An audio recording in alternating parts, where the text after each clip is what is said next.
Pois bem, boa noite a todos. Estamos aqui de novo, né? Meu nome é Guilherme, para quem estiver assistindo somente essa live agora, né? Não tiver ter pego as duas outras, do canal Mesa de Debates. E estamos aqui, né, com a Marina Sassi, né? Candidata a prefeita pelo pessoal na cidade de São José dos Campos. Marina, por favor, se apresente e conta um pouco da sua história, né? Antes da gente Oi, começar o debate. tá ótimo. Boa noite, Guilherme, né? Boa noite a todo mundo que acompanha o canal. Quero primeiro agradecer aqui o espaço, né, para a gente conversar um pouquinho, falar um pouquinho sobre nossas propostas, das nossas ideias. Eu acho que esse tipo de espaço é fundamental, né? Meu nome é Marina, como você já disse, Marina do PSOL, sou candidata a prefeita aqui em São José dos Campos no momento.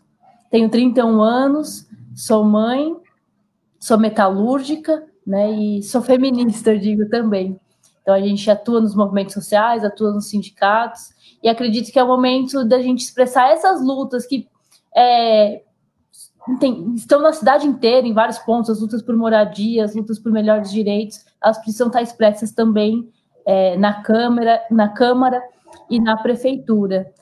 O pessoal ele tem essa concepção de partido, né, de que a gente não governa sozinho, né, a gestão em base à canetada, né, a gestão feita junto com a população, porque a gente está numa cidade bastante rica, mas muito desigual, né? Então a gente quer acabar com essa situação, onde por trás daquele governante que é eleito tem sempre as mesmas grandes empresas, né?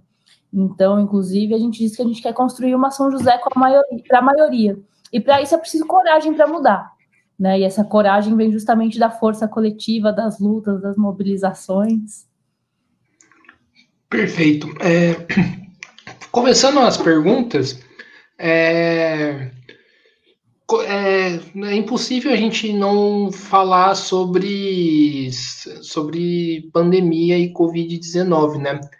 Na sua Exatamente. opinião, como que tem sido a atuação do atual prefeito Felício Ramute na pandemia? Pode ser que foi péssima ou horrorosa. Não, assim, a gente está vivendo uma situação muito triste, né, Guilherme, no Brasil. Obviamente, São José dos Campos é parte também do momento que a gente está vivendo no país. Né? Acho que nenhum país ficou tanto tempo com tantas mortes diárias, né? Enfim, a gente é o segundo no mundo, uma realidade muito triste, onde nosso presidente fala, e daí, é só uma gripezinha e tudo mais. E no início da pandemia, a gente viu um certo confronto entre o governo federal e o governo estadual e o governo do PSDB, né? Não só aqui na cidade, mas também no estado através do Dória. Mas depois, infelizmente, houve uma tentativa por parte dos governantes de naturalizar o que a gente está vivendo, naturalizar, banalizar a morte. Né? E aqui em São José dos Campos também, uma tentativa de abrir as coisas a qualquer custo, né? Inclusive com conflitos entre a prefeitura e a própria justiça, né? Em relação à faixa que estaria amarelo ou laranja, e retornando, e uma outra briga em relação às escolas, né, que também tentando retomar as aulas a todo momento. Então, assim, diante do cenário que a gente estava vivendo, era preciso, inclusive pelas experiências em outros países, né, eram preciso 3 passos. O isolamento social, que se a gente tivesse garantido, eu sempre digo isso, se a gente tivesse garantido isolamento social para todo mundo no começo da pandemia, a gente não tinha chegado nessa situação que a gente está agora, a gente já teria tentado voltar à normalidade de fato, não à normalidade de viver de máscara e ignorar as mortes diariamente. Né? O isolamento social não foi garantido para as pessoas. Muitas tiveram que continuar trabalhando por causa de renda, por causa de emprego, por uma série de medidas. Outra questão é a testagem em massa. Sem testar as pessoas, todas as pessoas, a gente não tem como ir para o terceiro passo, que é a necessidade de fazer um mapeamento, né, do vírus. Então, como muita gente é um vírus novo, muita gente é assintomática, muitas vezes a gente nem sabia quem estava doente ou quem não estava.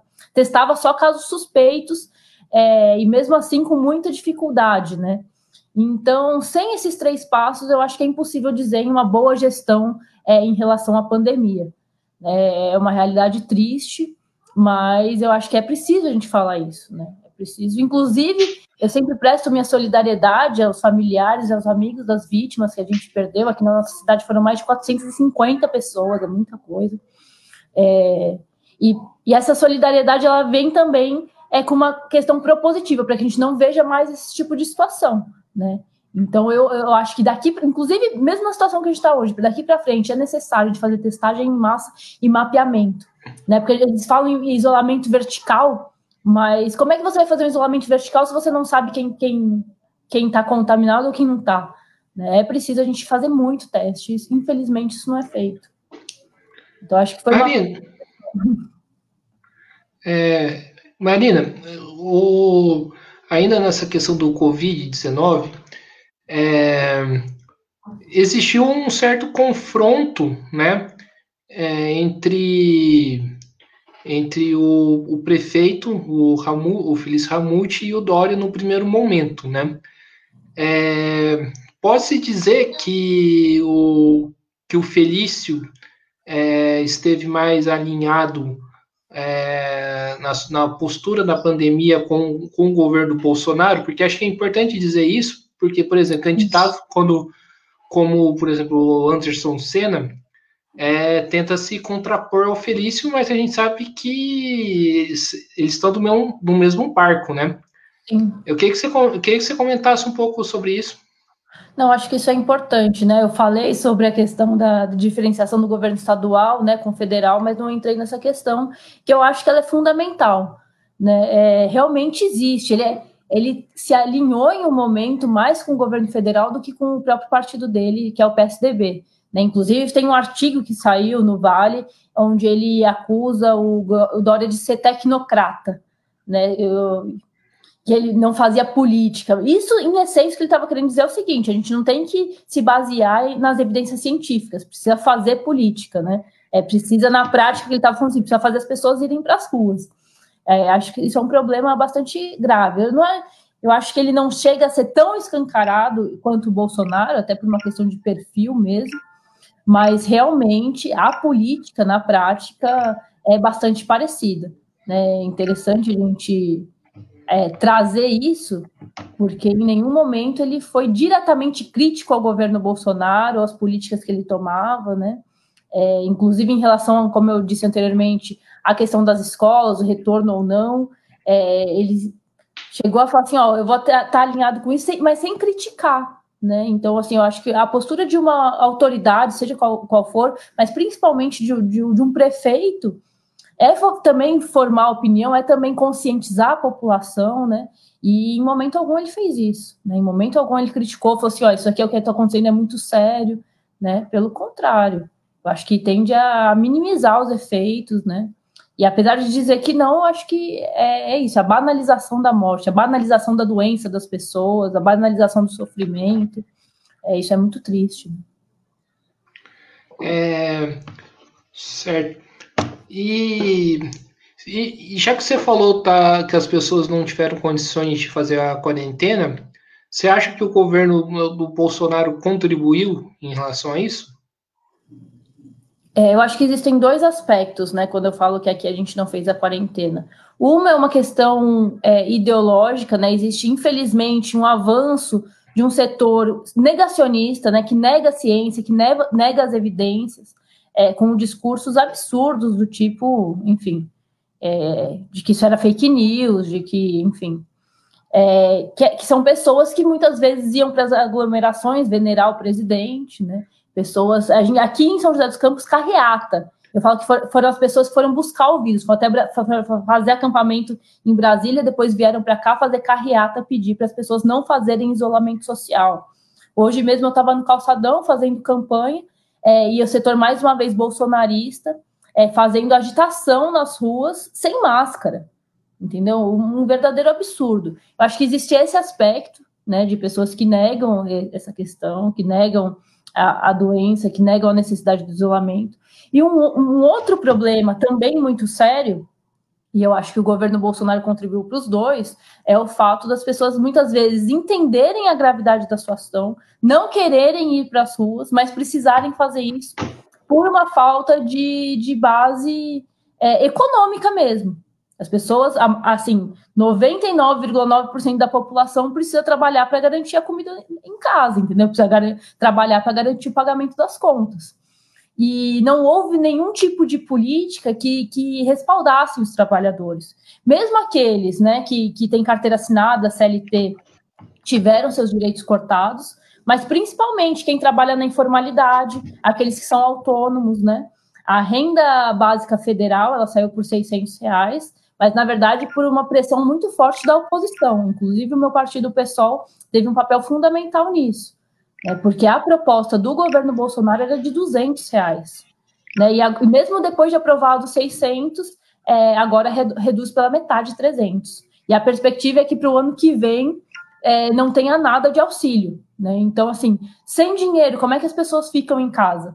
Então, falar de garantir o isolamento social, garantir o distanciamento, é também falar sobre a questão de emprego e renda, né? Muita gente demitir. Então, assim, eu penso que um momento tão crítico como que a gente está vivendo, deveria ter estabilidade no emprego.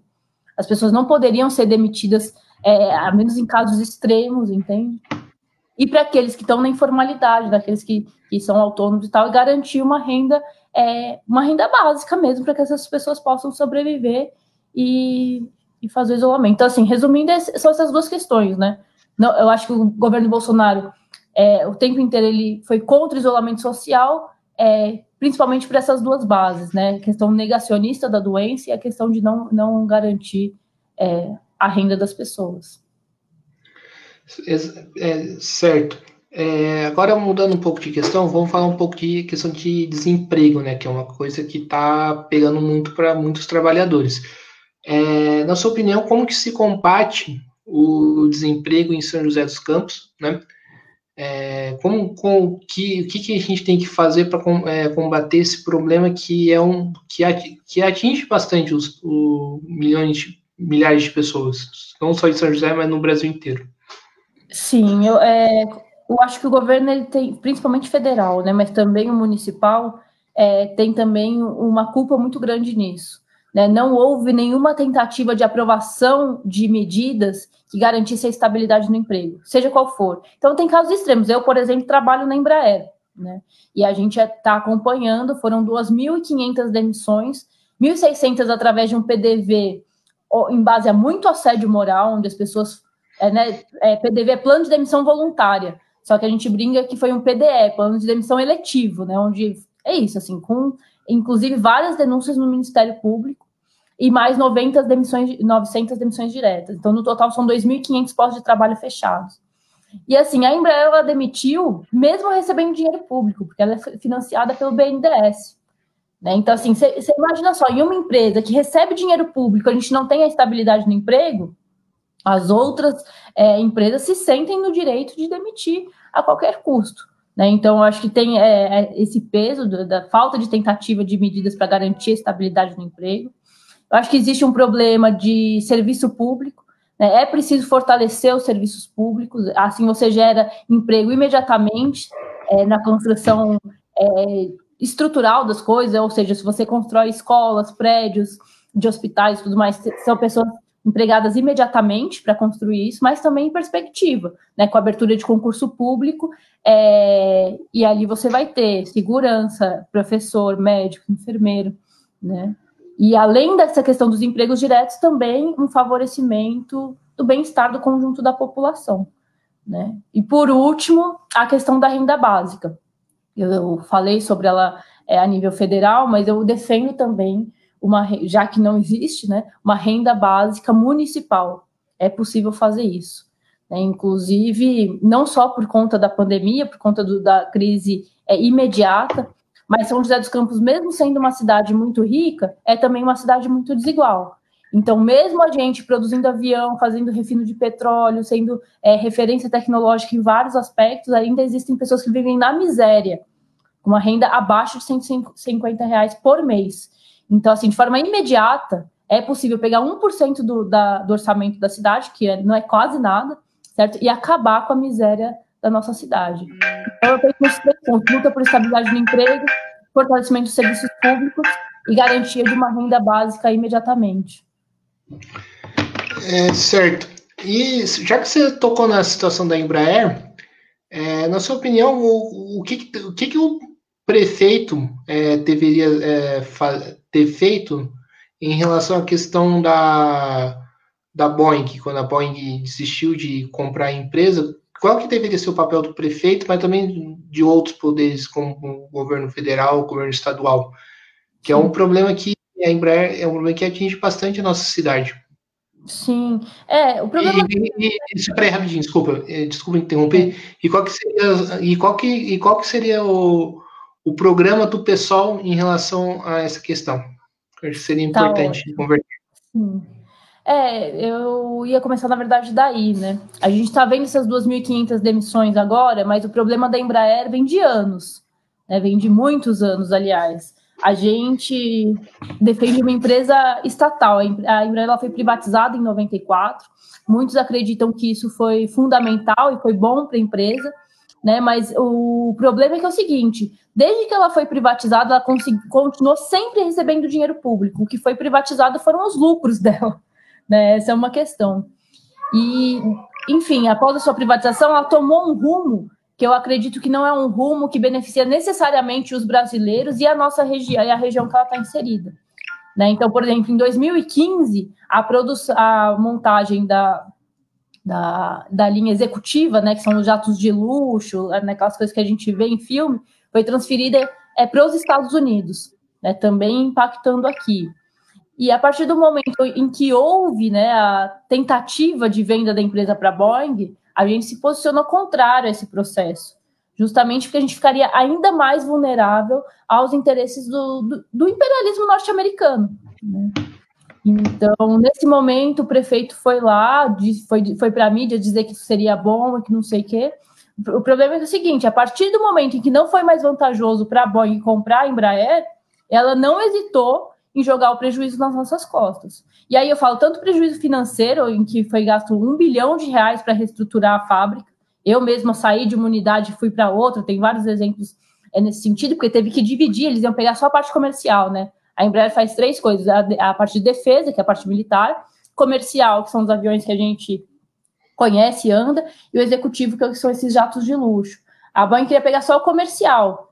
Então, a Embraer ela se reestruturou inteira para vender para a Boeing, entendeu? E é isso, gastou R$ 1 bilhão. E para além desse prejuízo econômico, o principal é um prejuízo político, em perspectiva. Porque a estratégia da Embraer nos últimos 2, 3 anos não foi de fortalecimento da empresa regionalmente nem nacionalmente, foi um planejamento de entrega. Né? Então, a partir do momento em que a Boeing não quis mais, a Embraer se viu numa situação. Assim, ela foi se movendo, foi se estruturando, todo o seu planejamento em um sentido. E se planejou para isso. A partir do momento que não der certo, ela não tinha um outro caminho ali traçado, encaminhado e tudo mais. Então, essa é uma questão bastante complicada. E depois, onde a gente chegou nesse prejuízo, o prefeito que tinha ido para a mídia falar que era bom, que não sei o que, ele ficou quieto. Não falou nada, entendeu? Depois das 2.500 demissões, demorou um mês para ele receber a comissão de demitidos. Então, acho bastante complicado. E só para concluir, né, o que a gente defende, o que eu acho que seria importante para a Embraer de forma estratégica, né? A gente defende a reestatização da empresa, mas é preciso pensar essa reestatização também, assim, de forma imediata, a reversão das demissões, estabilidade no emprego, aí sim, em perspectiva, a reestatização da empresa, mas isso aliado junto a um planejamento, inclusive, de logística e de locomoção dentro do Brasil, né? Pensar na produção da Embraer para atender aos locais do Brasil, enfim, mais longínquos, de mais difícil acesso, né? Porque a gente tem um mercado interno muito, muito potente, mas que não infelizmente, ele não é explorado, né? Eu acho que isso de fato poderia colocar a Embraer com um fôlego, uma tranquilidade muito grande e teria uma reversão em qualidade para o conjunto dos brasileiros. Desculpa se eu me estendi um pouco, uma resposta um pouco longa, mas é que eu acho que são vários elementos que têm que ser pensados, né, numa questão tão complexa como essa. Tranquilo. Para finalizar essa questão do emprego, quais são as perspectivas de luta, de mobilização por parte dos trabalhadores e também do sindicato para o próximo período e para agora, que seria importante conversar sobre isso? Não, legal. Olha só, primeiro, assim, várias iniciativas já foram tomadas, né? A gente já foi para Brasília, a gente já foi para São Paulo tentar conversar com o governador, já tiveram manifestações na prefeitura, né?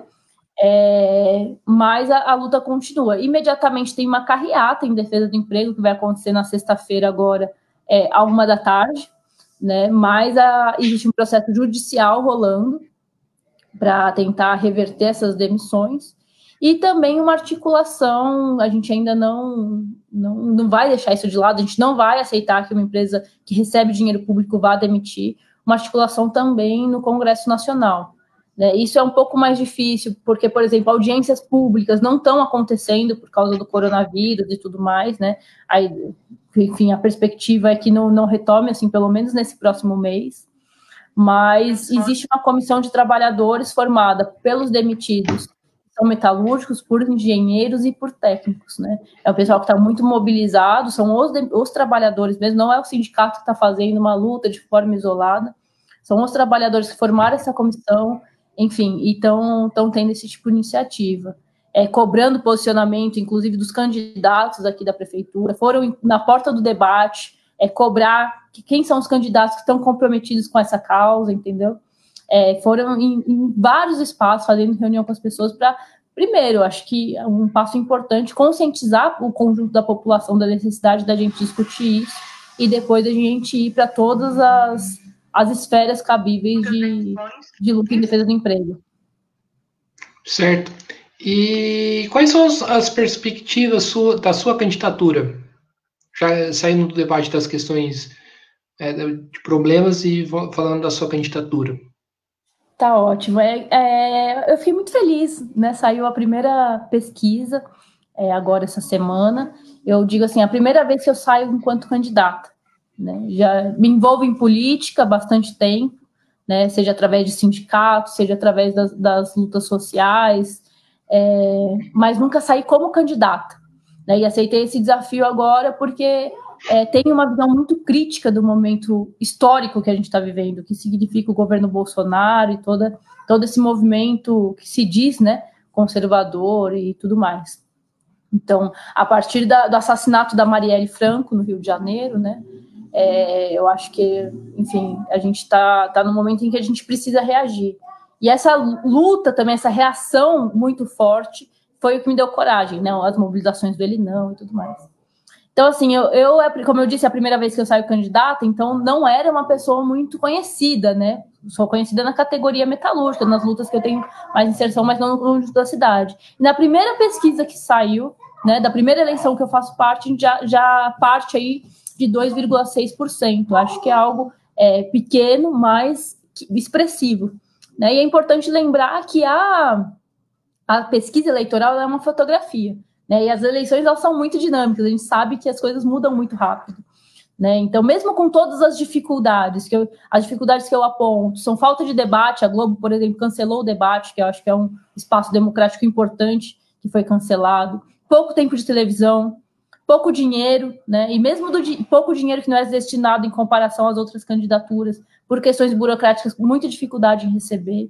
Mesmo com tudo isso, eu sinto uma simpatia muito forte das pessoas nas ruas, conversando, né? Então, a nossa campanha é formada pela militância e pelo ativismo. E eu acho que é possível a gente crescer ainda mais, mesmo com todas essas dificuldades. Estou muito satisfeita, né? Apesar da visão crítica da política que eu vejo, né, a nível federal, mas também municipal, né? Infelizmente, Felício, até por conta da pandemia e tudo mais, ainda com um apoio bastante grande, a ideia da minha candidatura, do nosso movimento, da nossa campanha, é justamente apresentar um programa alternativo a tudo isso. E eu acredito que a gente está conseguindo, né? Está conseguindo e é isso. Eu acho que é possível a gente se fortalecer ainda mais. Tá, seu microfone está fechado. É a primeira eleição com o governo do Bolsonaro, né? Como que tá sendo para o pessoal e para você, partido de esquerda, encarar esse desafio? Não, Assim, é isso. Assim, para mim, o governo Bolsonaro ele é a expressão de um momento muito terrível que a gente está vivendo. E aí tem vários exemplos para a gente falar, né? Principalmente de perseguição antidemocrática. Né? Eu falo assim, a Polícia Federal está muito preocupada em ir perseguir pessoas que, enfim, fazem pronunciamentos contra o Bolsonaro. A gente tem o exemplo do Boulos, a gente tem o exemplo da Carol Solberg, né? Mas está pouco preocupado em investigar de fato os problemas, por exemplo, de corrupção e que existem no governo e tudo mais. Então, assim, é um momento muito difícil que a gente está vivendo. Né? Um movimento... Mas, por outro lado, apesar de existir, né, esse setor que se fortaleceu, principalmente em 2018, com a eleição do Bolsonaro, por outro lado, eu vejo um movimento de resistência muito forte. Pessoas que, assim como eu, estão indignadas com o que está acontecendo, que não se conformam com absurdos que os governantes falam, né? Que não se conformam com a destruição do planeta que a gente está vendo, inclusive no Brasil, a destruição das florestas e tudo mais. Então, assim, essas pessoas que se indignam com a injustiça, que se indignam com os absurdos que a gente está vendo, precisam se organizar. Né? Então, nesse sentido, eu acredito que o PSOL ele tem uma vocação para potencializar essas lutas. O PSOL é um partido relativamente novo, né, que vem se fortalecendo ao longo dos anos, mas que também vem se fortalecendo como polo de resistência a partir desse movimento, enfim, absurdo que a gente está vendo, de direita. Né? Então, assim, a gente fala, um grande exemplo é a Marielle, que tentaram calar ela, né, assassinaram uma vereadora no Rio de Janeiro, mas não conseguiram calar. Né, porque ela se transformou em semente. Então, o pessoal não só cresceu também em 2018, né, aumentando as pessoas que conseguiram eleger, mas também com um perfil muito parecido com o da Marielle. Né, elegeu mulheres negras, né, mulheres, inclusive, transexuais, trazendo pautas que, enfim, eles tentam abafar. Né, se por um lado eles dizem que, enfim, se não é homem, mulher com filho, não é uma família tradicional brasileira. Se, por exemplo, a gente tem um presidente que fala que compara negros com gado, que fala que tem mulher que não deve ser estuprada. Por outro lado, a gente também está elegendo pessoas que têm um discurso absolutamente oposto a esse. Né? E mesmo aqui em São José dos Campos, outro elemento que me trouxe bastante contentamento com a pesquisa foi o fato da nossa candidatura vir com 2,6% ser maior do que o polo que se declara diretamente bolsonarista. Apesar das críticas que eu tenho ao Felício, por exemplo, aqueles candidatos que se declaram bolsonaristas, né, dizem trazer o legado do presidente, que é o Sena e o Luiz Carlos, eles dois juntos tiveram uma expressão menor do que a nossa. Né? Então, acho que isso também é um elemento de que as coisas podem mudar, né? Que as coisas podem mudar e estão se transformando. Basta a gente se mover para impulsionar esse processo.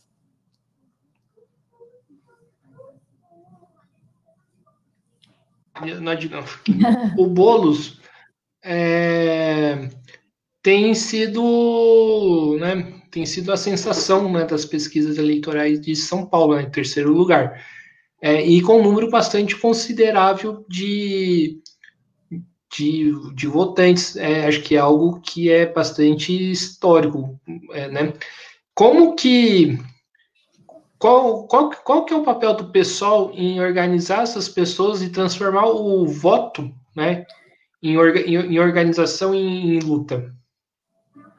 Eu acho que o Boulos é um grande exemplo, né? Acho que esse fortalecimento dele vem também desde 2018, ele é o candidato à presidência, e mesmo com uma pressão muito forte do voto útil, né? Aquele voto para barrar, enfim, esse movimento, ele saiu muito conhecido, muito reconhecido e reconhecido por aquele polo de pessoas que se dizem progressistas e tudo mais, né? E ele vem com, assim, na cabeça das pessoas, um discurso bastante radical. Ele vem do movimento dos trabalhadores sem teto, né? Que é um movimento, inclusive, muito difamado pela direita, né? Como se vão invadir a sua casa e tudo mais. Não é nada disso. Né? O movimento dos trabalhadores sem teto, na verdade, faz se cumprir o Estatuto das Cidades, que é uma lei instaurada no Brasil.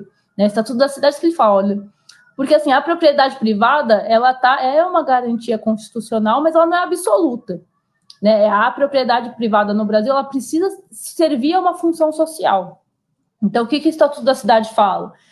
Você não pode ter imóvel subutilizado, vazio, abandonado, porque na prática o que acontece é que esses imóveis, nessa situação, eles servem única e exclusivamente para especulação imobiliária, né? E as autoridades deveriam notificar os donos de propriedades, né, nessa situação, não o fazem, muitas vezes porque tem relação, existe conchave e tudo mais.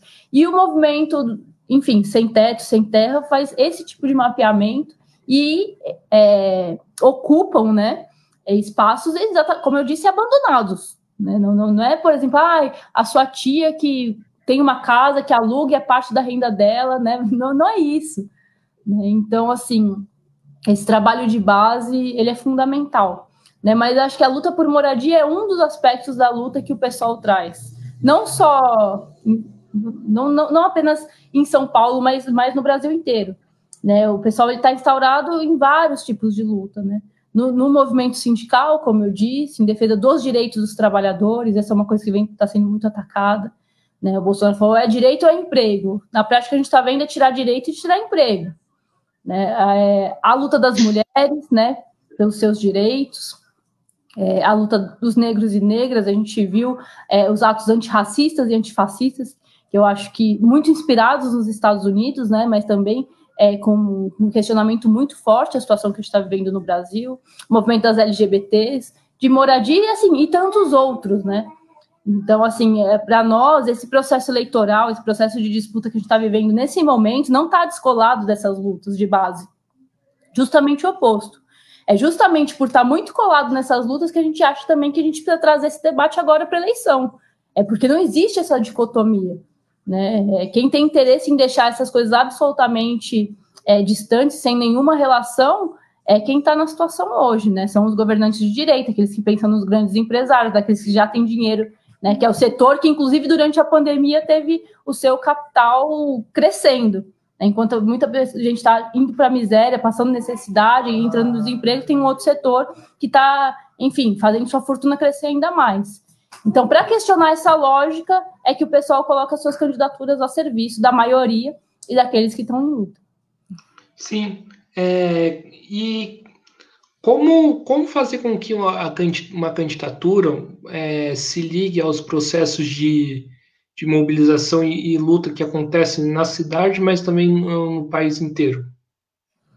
Sim, acho que esse é o grande desafio nosso, né? Eu acho que existe algo que tem a ver com uma relação mais estrutural mesmo, né? Daquelas pessoas que estão à frente disso. E aí eu digo não só quem é candidato diretamente, eu mesma, né? Eu falo, eu estou no movimento sindical, estou no movimento feminista, mas procuro ter uma postura de, enfim, valorizar e incentivar e apoiar na medida do possível todas as lutas, mesmo aquelas que eu não estou diretamente envolvido. Então, por exemplo, teve uma manifestação esses dias do pessoal que mora no conjunto habitacional ali no Interlagos, falando da situação precária em que eles estão vivendo, porque, enfim, material de péssima qualidade, estava tendo vazamento de gás com riscos de explosão, né, e assim... E aí, o que eu fiz? Eu prestei minha solidariedade, né? Eu acho que esse não é algo simples, né? Eu acho que é um desafio para a esquerda de conjunto, mas acho que é uma necessidade. Eu acho que parte de uma postura de você ouvir, você entender que nós não temos a verdade absoluta, que é preciso a gente integrar esses grupos. Então, por exemplo, aqui em São José dos Campos, a nossa plataforma programática ela foi construída de forma coletiva. Né? A gente fez a plataforma São José que a gente quer, e aí pegava temas específicos, chamava especialistas na área, mas eram reuniões abertas com a população. Eu falo assim, muitas vezes até mesmo aquele especialista em uma determinada área não tem tanto conhecimento sobre o que precisa ser feito de fato na cidade do que aquela pessoa que sente, aquela pessoa que vai no posto de saúde e vê quais que são as demandas que estão colocadas, entende? Então, acho que é necessária essa troca, né? A gente levar as nossas ideias para o conjunto da população, mas o contrário também é extremamente necessário. A gente ouvir, a gente incorporar e a gente estimular, né? Que eu acho que talvez esse seja o maior desafio, não é nem ouvir, a gente estimular para que as pessoas participem da política também, né? Porque, infelizmente, a política está muito desgastada. Existe um setor que acha que é tudo a mesma coisa, que vê esses escândalos na TV e está, enfim, né, saturado, para não dizer outra coisa, está saturado, não aguenta mais, né? Então, acho que esse é o desafio que está colocado para a gente aí. Sim, e o próximo período promete muitos ataques contra os trabalhadores e a grande maioria da população, né? Depois das eleições e também depois, quando a situação da pandemia se estabilizar ou até mesmo se encerrar. Quais são os desafios da esquerda para o próximo período? Eu acho que existe esse desafio mais estratégico, né? Que eu acho que é bom, de fato, a superação do momento que a gente está vivendo, né?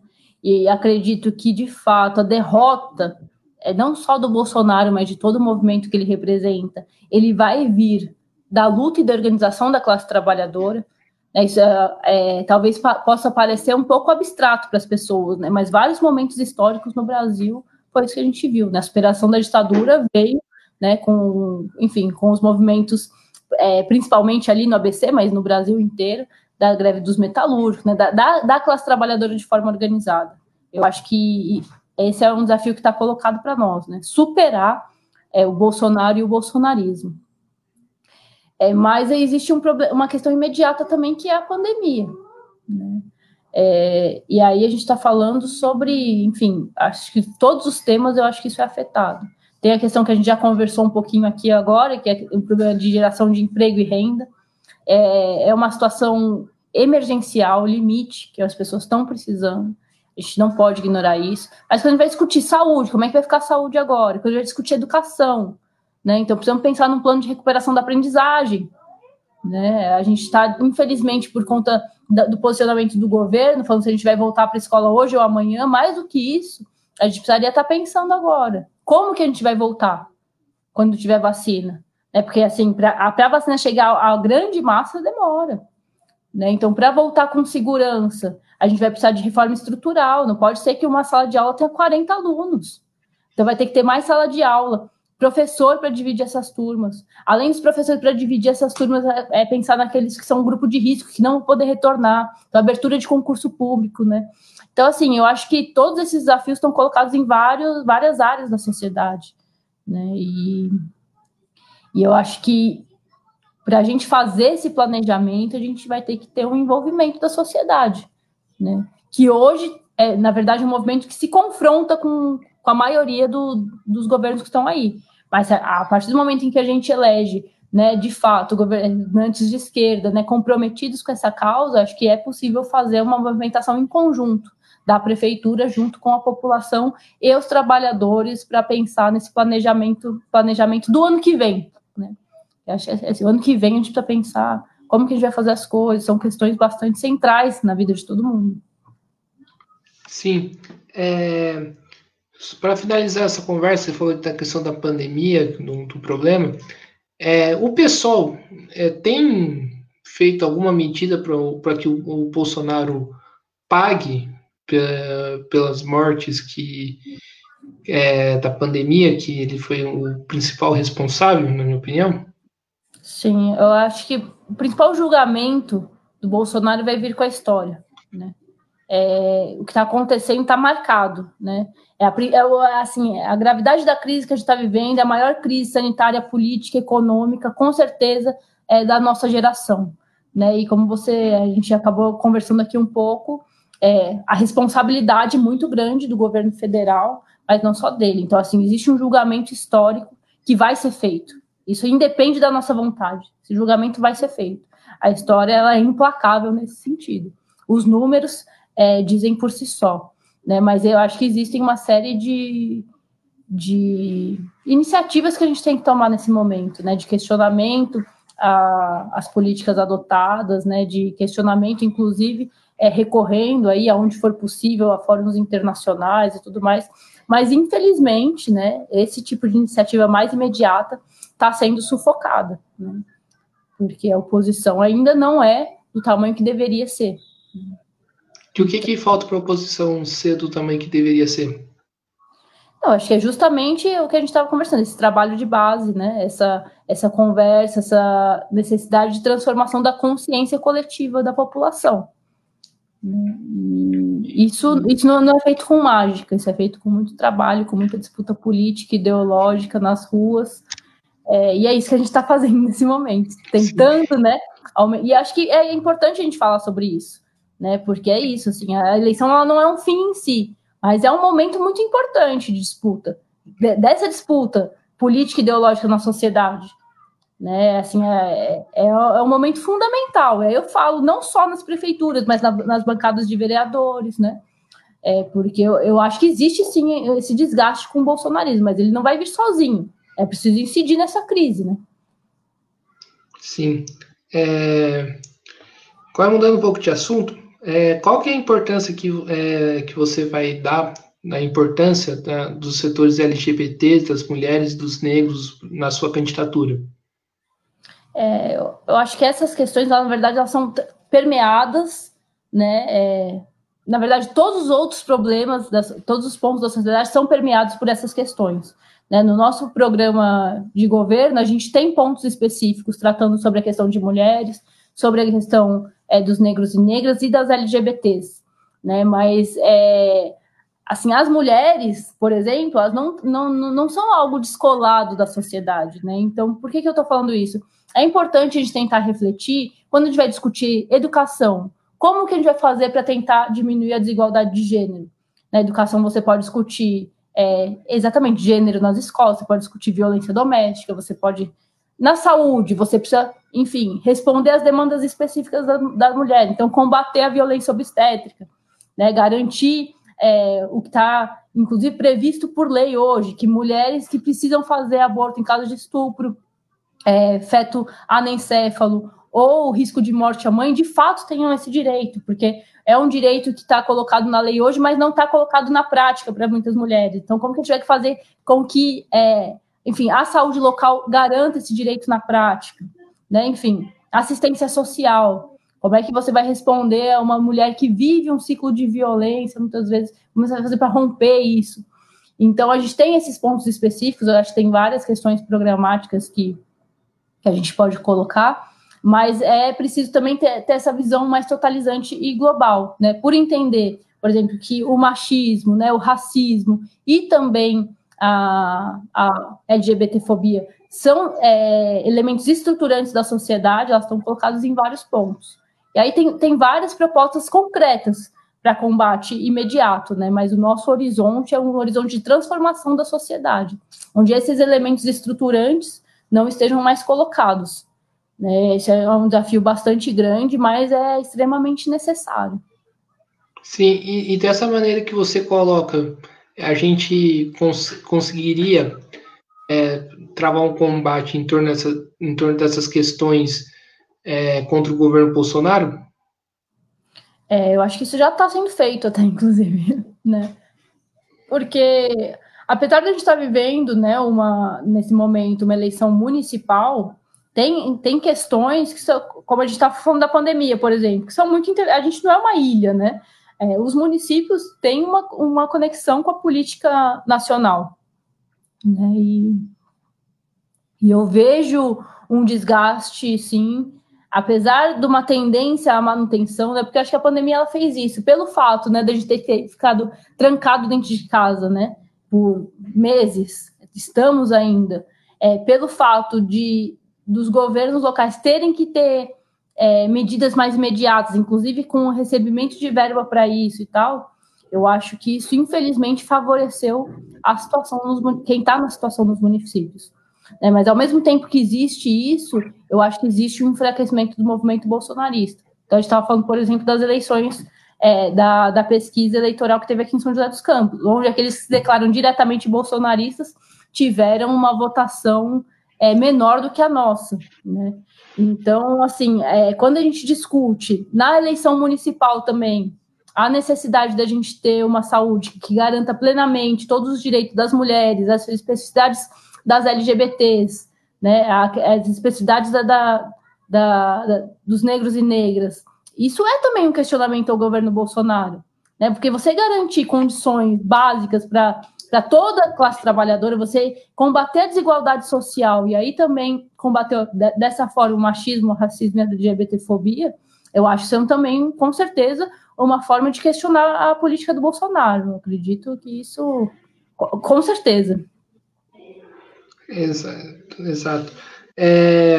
E quais são as perspectivas de luta contra o governo da extrema-direita do Bolsonaro?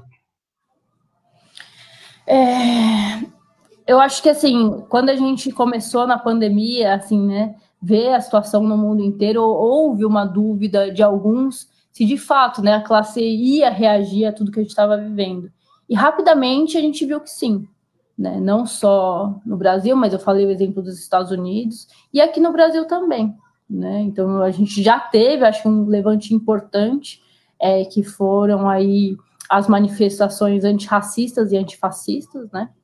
Eu acho que existe um desgaste que está se expressando nas eleições, né? Mas, assim, eu repito, as eleições elas não são um fim em si. É preciso derrotar o bolsonarismo nas urnas, mas também nas ruas. Né? Então, todas as lutas que a gente está vendo em defesa do emprego, as lutas em defesa dos direitos das mulheres, as lutas, inclusive pelo direito à moradia, eles precisam também ter uma conexão com essa política mais geral, né? É preciso a gente fazer esse link, né, que a gente estava conversando agora, né? Como que a gente faz? Eu acho que a gente precisa dizer isso, né? Quando existe uma luta, a gente precisa participar, precisa apoiar, não sendo oportunista, né? Querendo capitalizar necessariamente uma luta que a gente não estava necessariamente colado anteriormente, mas levando aquilo que a gente acredita, né?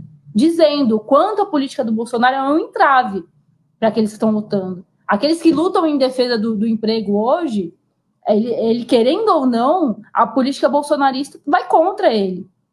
Né? Porque apesar do discurso lá atrás que ou era direito ou era emprego, na prática hoje ele não está defendendo o emprego. Retirou direito e não está defendendo o emprego.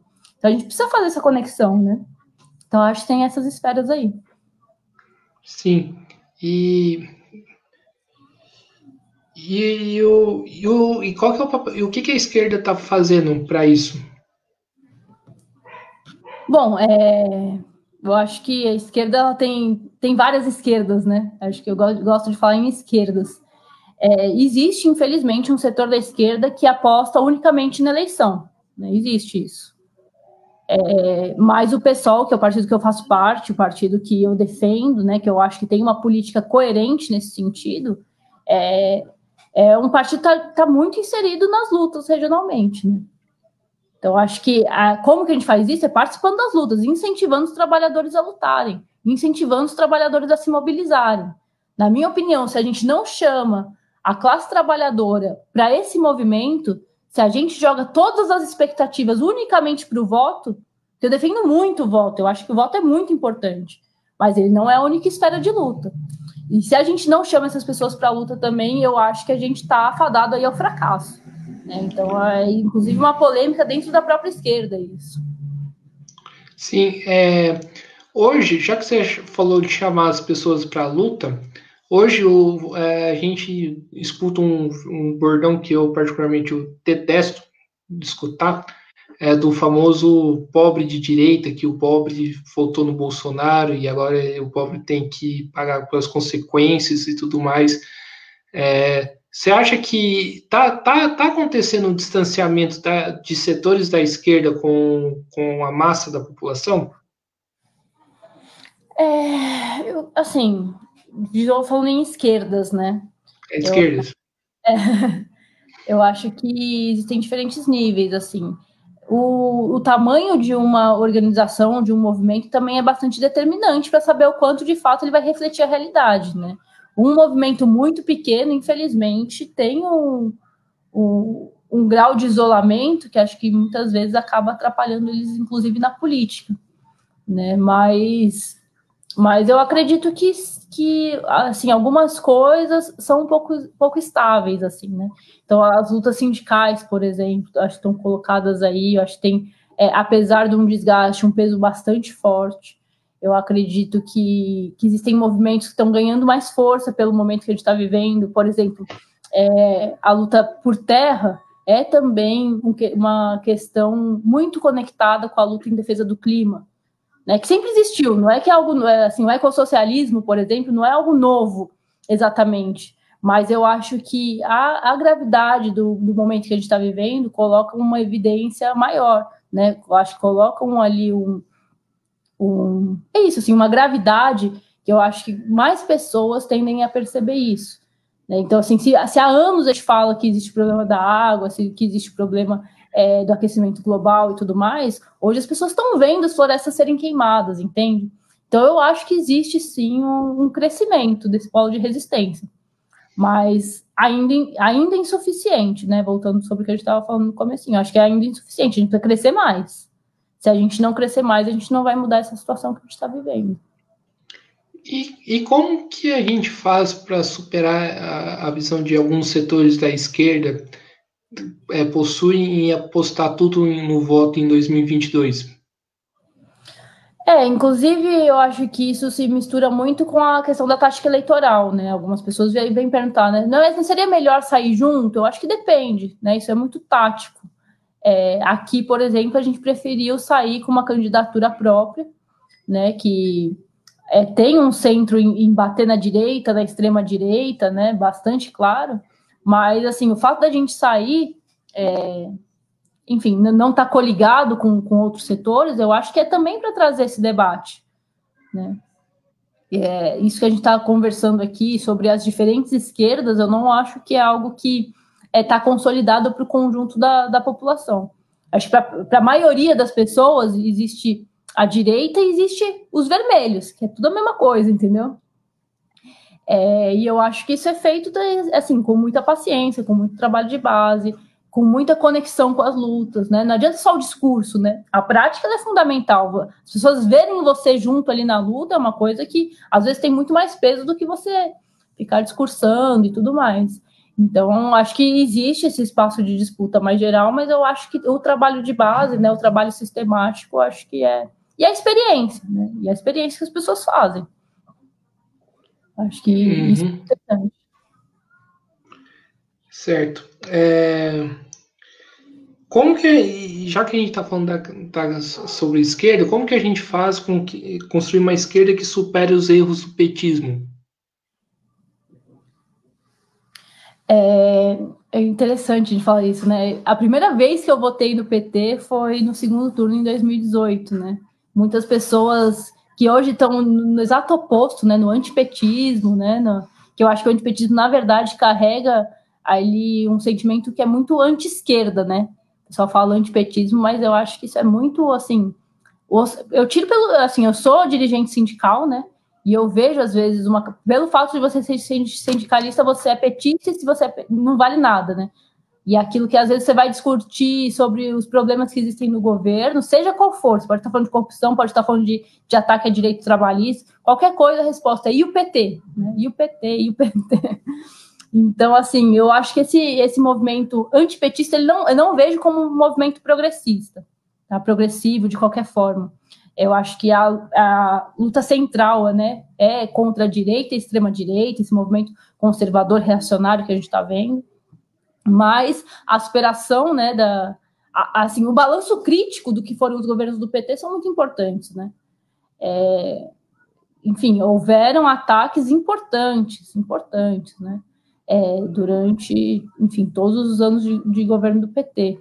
E se a gente não discutir sobre isso, sobre qual é a nossa estratégia, existe essa necessidade imediata de superação do bolsonarismo e tudo mais, mas se a gente não tiver uma discussão mais estratégica da necessidade, e aí eu volto, né, de uma construção mais democrática no sentido do envolvimento, de responder, de fato acabar com a desigualdade social, de responder às demandas do conjunto da população e fazer com que elas participem da política, aí eu acho que a gente não vai superar os problemas do PT. Eu acho que vem por aí, eu acho que vem através da luta e da experiência direta.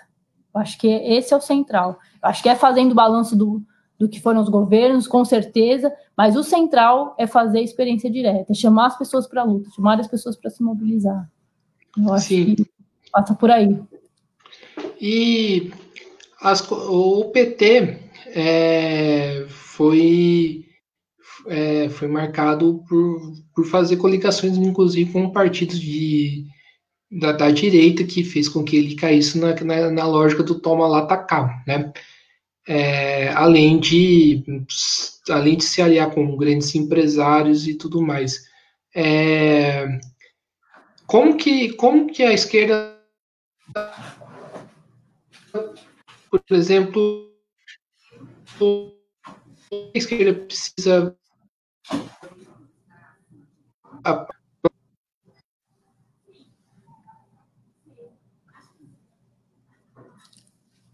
Desculpa, Guilherme, se você puder repetir, porque travou a pergunta, eu não consegui ouvir. Tá, tudo bem. O PT caiu na lógica de fazer as alianças com os partidos da direita, né, tradicional,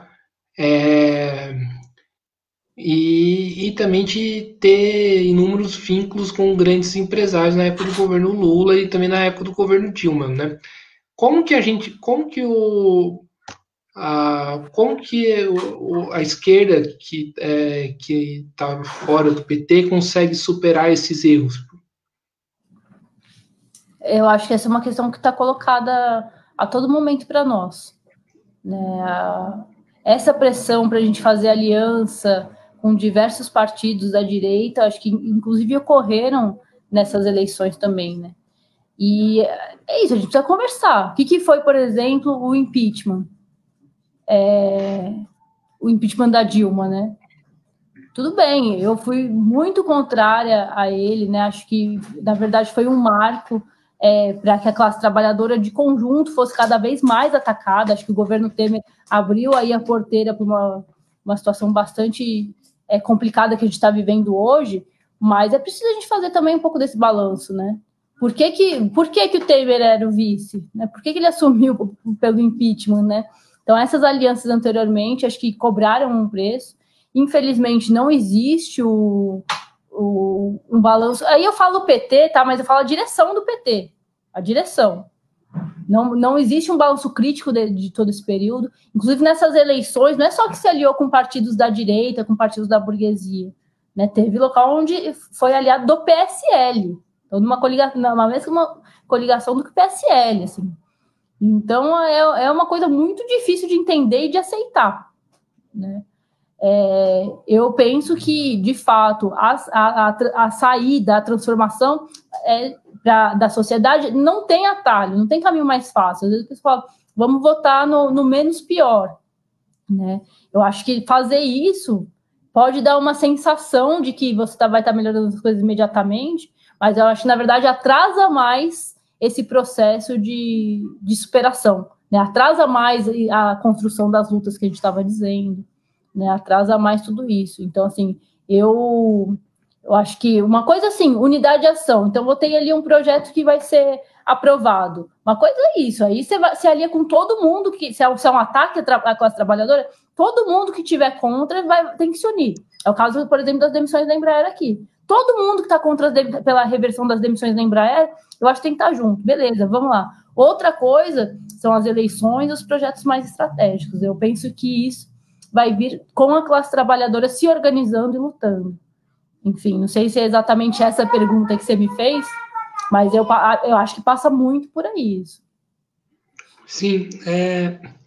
E qual que é a importância, né, da independência de classe para a sua candidatura? E como que a gente constrói essa independência materialmente falando? Eu acho que a independência de classe, ela passa, né, por essa falta de alianças com partidos burgueses, né, isso que a gente acabou de falar anteriormente, a necessidade de você ter alianças entre partidos da classe trabalhadora, né, e isso passa também pelo aspecto financeiro. Né? Então, por exemplo, o Novo é um partido que tem um discurso muito bonito para fora, ele fala assim, eu não aceito dinheiro do governo, né, sou todo financiado por mim. Muito bonito de se dizer isso, então eu não uso dinheiro público. O problema é o seguinte, quem é na classe trabalhadora que tem condição de financiar uma campanha própria? Né? A gente está falando de muitos mil reais. Você não ter nenhum tipo de financiamento do governo para as eleições, na prática, é fazer só com que só os ricos e poderosos que participem das eleições. Né? Então, eu defendo o financiamento público. Eu sei que isso é um tema polêmico, muita gente é contra, mas eu acho que isso também é determinante para que a gente tenha candidaturas da classe trabalhadora, porque eu acho que é só a classe trabalhadora que vai defender os interesses dela mesma. São interesses antagônicos. As grandes empresas, não estou falando do MEI, né, aquele microempresário, né, do autônomo camelô, são das grandes empresas. Os interesses das grandes empresas são absolutamente opostos ao da classe trabalhadora. Enquanto eles estão tentando reduzir salário agora, demitir as pessoas, o que a gente precisa é estabilidade no emprego, garantia de direito, garantia de serviço público. Né? Então, acho que são essas duas coisas. Financiamento público, mas também uma organização, que a organização da classe trabalhadora, ela vem para o aspecto da luta, vem para o aspecto político, mas também financeiro. Né? Então, assim, a nossa campanha é financiada por nós. A gente tem nossa vaquinha online, né? E a gente pede para as pessoas contribuam. Olha, eu falo, eu reciclo adesivo, eu uso um adesivo, tiro e colo de novo. Né? O panfletinho a gente não deixa cair no chão, não, a gente pega, porque se caiu no chão não tem para quem entregar, entendeu? Então, assim, é uma campanha modesta do ponto de vista financeiro, e eu tenho muito orgulho de dizer que é sem um centavo de empresário. Né? É construído por nós. E eu acho que isso é possível, é assim que a gente faz, é assim que a gente vai continuar fazendo. Isso é uma coisa que está, inclusive, no Estatuto do PSOL. Né? Algo que eu tenho muito orgulho de dizer, assim. Tá no estatuto, é um partido que não recebe dinheiro de empresário. Isso faz com que a gente garanta a nossa independência política também e seja coerente. Né? Porque tem muito... Agora, época de eleição, tem muito discurso, né? Tem muita gente que fala, tem que defender os trabalhadores, mas vamos ser coerentes, de fato. Né? Nas votações que tiveram, qual que foi o posicionamento do PSOL e dos outros partidos? Eu acho que isso é muito importante. Sim. E você falou da questão do estatuto de não receber dinheiro de empresários. Teve um caso lamentável, acho que foi no Rio de Janeiro, que inclusive foi defendido pelo Marcelo Freixo, de um candidato que recebeu dinheiro de empresa. Qual que é a posição de vocês, né, do PSOL em relação a esse candidato e a posição do Freixo, o que está sendo feito? Tá, então, para isso até para o pessoal entender, né, como é que funcionam as coisas. O PSOL, ele é um partido que a gente fala partido de tendências. Então, dentro do PSOL, existem várias correntes, vários grupos, vamos dizer assim, entendeu? E esses grupos, apesar de a gente estar num mesmo partido, defender uma mesma política de forma mais geral para o Brasil, para os municípios, ter uma estratégia de superação da desigualdade social, existem diferenças políticas entre nós. Né? E isso já tem vários exemplos disso, tá? Eu acho que esse da questão do financiamento é um deles, importante, e é um ponto de polêmica. Eu tenho desacordo com o posicionamento do Freixo e desses setores que defenderam isso. Né? Eu tenho acordo com aqueles que defendem o que está no nosso estatuto, com aqueles que defendem como é que se diz? A liberdade financeira, independência financeira, né? Porque eu acredito que isso tem impacto, sim, na política. Pode não ter de forma imediata, mas de forma estratégica, quando a gente vai falar de construção do partido, de construção de uma alternativa de sociedade, isso tem um preço. Né? Então, enfim, lamento isso, é um ponto que eu tenho desacordo, mas fico muito feliz de que, enfim, a maioria do pessoal, como eu reforço, né, o que está no nosso estatuto, que a gente tem conseguido trazer, é daqueles que têm um posicionamento mais parecido com o meu. Sim. E a direita, ela utiliza muito o discurso contra a corrupção, né? E apresenta a corrupção como se fosse algo ético e moral, simplesmente meio abstrato, sem discutir essa questão do financiamento de campanha, as coligações e tudo mais. Você acha que a independência de classe, a independência financeira é o melhor caminho de se combater a corrupção? Com certeza, com certeza. Assim, eu acho que, assim, claro que existe. Posso falar aqui as coisas como são? Claro que existe sem vergonha. Existe. Gente que entra na política para ficar rico. Isso existe, certo? E infelizmente tem vários exemplos, vários, né, no Brasil. esse exemplo escatológico, enfim, do vice-líder do governo com 30 mil reais na bunda. Isso é uma... Gente, é uma vergonha isso. Enfim, então, assim, existe pessoas desonestas? Existe. Agora, o sistema político, ele é um sistema, enfim, muito corruptível, né? Que favorece, né, esse tipo de coisa. Então, assim, eu penso que se um parlamentar não tiver nas costas dele, né, muito ligado com os movimentos da classe trabalhadora, os movimentos sociais, se não tiver uma pressão nesse sentido, a tendência do sistema é justamente para que ele entre nesse... A pressão é muito forte. O lobby das grandes empresas é algo muito poderoso no país, né? Então, assim, é exatamente isso. Eu acho que passa por uma esfera, né, da gente, claro, ir atrás e punir da forma que for possível as pessoas que estão envolvidas no caso de corrupção, mas eu acho que é um problema muito mais profundo a gente mudar o sistema de fato, né? Acabar enfim, com essa relação, enfim, com esse lobby que existe entre os grandes empresários e os políticos, né? Eu acho que passa muito pela democracia, pela transparência, pela participação popular, né? Porque você fazer as coisas, como eu digo, na canetada distante das pessoas, favorece aqueles que já têm má intenção, né? Agora, mesmo se você pega um desse sem vergonha que a gente estava falando, se ele de fato é fiscalizado pela população, se ele de fato vê que existe movimentos sociais que estão vigiando, eu acho que é muito mais difícil ele ter qualquer tipo enfim, iniciativa corrupta e tudo mais. Porque o sistema hoje, ele é muito difícil. A pessoa fala, como é que eu faço para acompanhar, né, a atuação dos parlamentares? É um sistema que favorece o voto de forma exclusiva, né? Para você ter uma atuação política entre uma eleição e outra é muito difícil. Os mecanismos de participação são muito, muito pequenos, muito frágeis e muito formais, né? De fato, a vontade da população é muito difícil de ser expressa na política entre as eleições, né? Então, acho que a gente precisa pensar não só nessa questão do financiamento, que eu acho que é um elemento bastante central, mas eu acho que enfim, uma superação desse sistema atual, que eu acho que é um sistema falido, né? Sim, e para fechar, apresenta um pouco a discussão, que está muito boa. Apresenta um pouco das suas propostas. Assim, o nosso eixo, né, tem sido, de fato, o combate à desigualdade social. Então, a gente fala, construir uma São José para a maioria. E para isso é preciso coragem para mudar. E eu digo que a coragem, ela vem dos movimentos coletivos. A coragem não é, digamos assim, uma virtude individual, né? A coragem é justamente esse processo que vem acontecendo. É preciso a gente fazer com que uma cidade que arrecada 2,7 bilhões por ano, é muito dinheiro, acabe com qualquer tipo de miséria, de pobreza, de desemprego e das pessoas passando necessidade, né? Para isso, a gente precisa enfrentar o interesse dos ricos e dos poderosos. A gente precisa enfrentar. Não é possível governar para todos.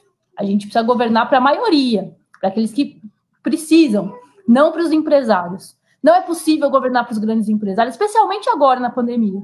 Os grandes empresários e para aqueles que estão passando necessidade. Então, a nossa gestão vai vir nesse sentido, quer ser feita junto com a população, não é governar para a população, é governar junto e com a população.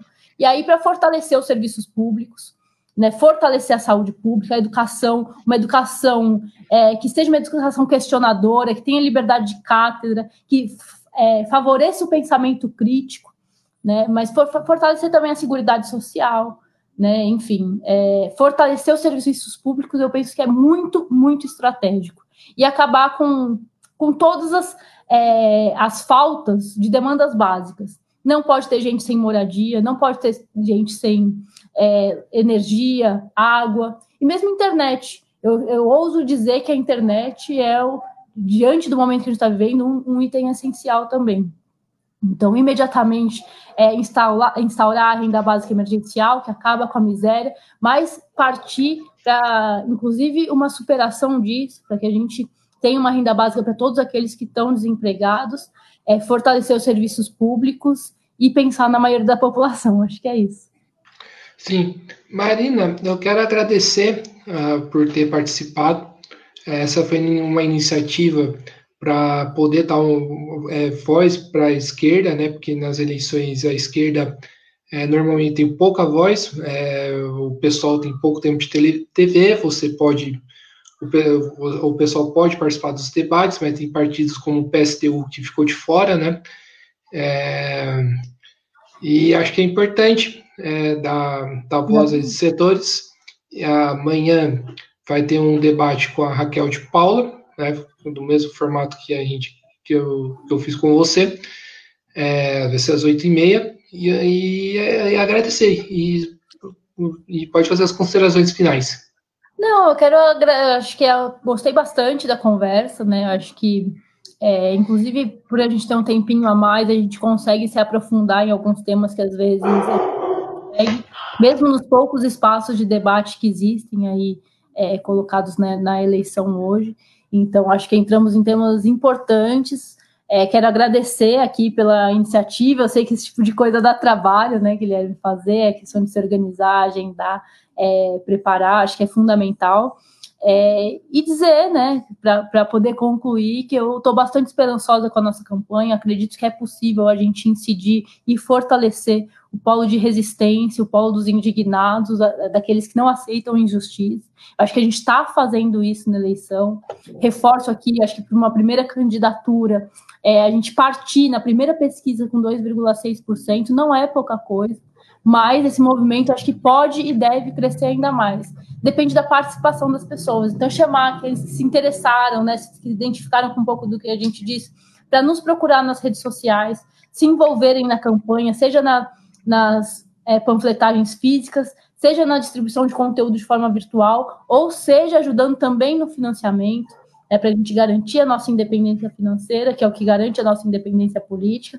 Chamar as pessoas para votarem, né, 50 nas eleições, e se envolverem também nas lutas durante e após as eleições. A eleição é fundamental, mas ela não é um fim em si. Então, chamar para nos conhecer, para votar e para participar. Assim, mais uma vez, obrigado. Essa live vai estar disponível na minha página e também disponível no YouTube, canal Mesa de Debates. Então, portanto, para quem nos estiver assistindo, e vale o convite para você também, Marina, se inscrever no canal para receber as notificações que todo final de semana ou alguns dias da semana vai ter lives com diversas pessoas, seja candidatos, professores de universidades, ou atifistas, né? Sempre vai ter algum material, algum conteúdo para ser discutido, né? Então, portanto, muito obrigado a todos que nos assistiram, especialmente para o João, Rodrigo e Leandro, que curtiram a live, e ficamos, e até a próxima. Tchau, tchau. Tchau.